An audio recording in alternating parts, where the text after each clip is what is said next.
Hey, what's going on? This is Junius the Third, and this is the 5-piece. And we actually have a little bit of music to listen to while I'm doing what I'm doing. Done by my friend, the good Reverend Jay. So, shout out to him. Got quite a bit to talk about from this edition, so it's just like, let's liven it up a little bit.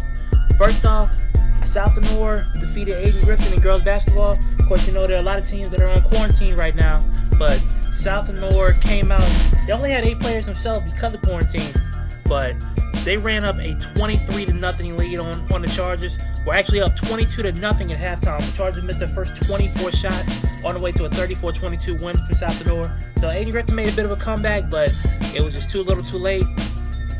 Tiffany Kroom led the way with 11 points.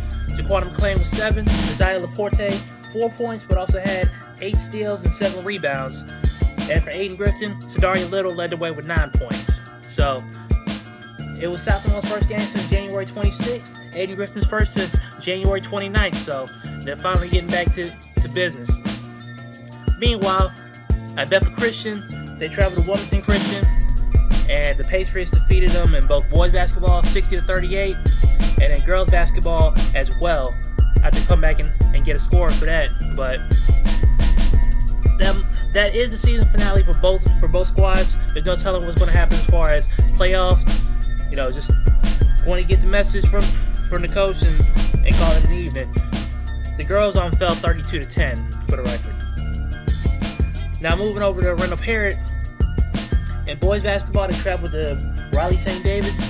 The Warriors defeated the Patriots 59-44 in boys basketball. Tamir Moore, 16 points, 5 assists. Nick Harrison had 9. Noah Miller had 8.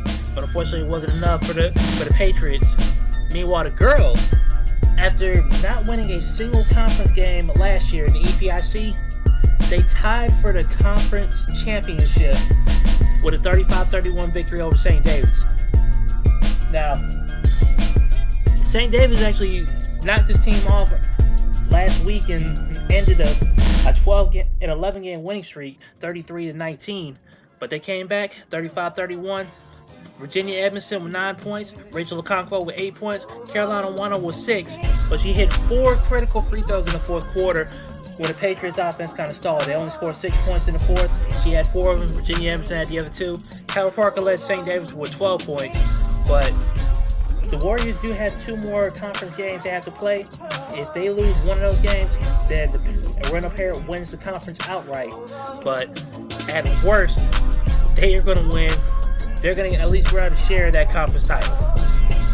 Meanwhile, as far as games tonight, not too much on the slate.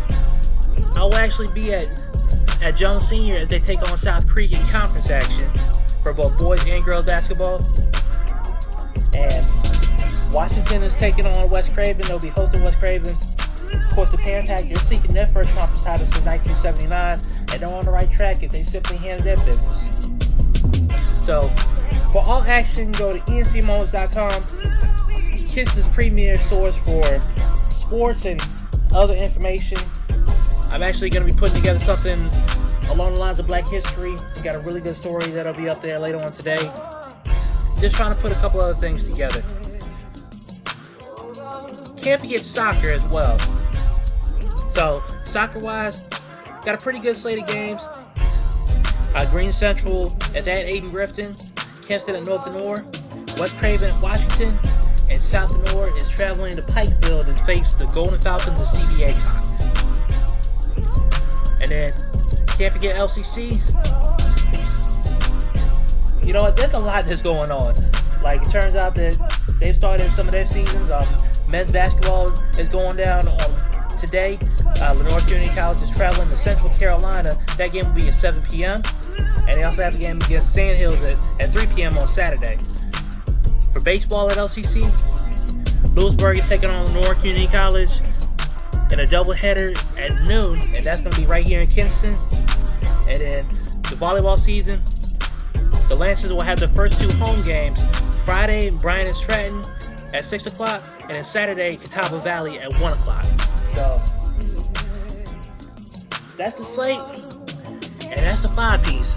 So, hope you enjoy some of the changes. If not, we're still tinkering with it. So, continue to enjoy.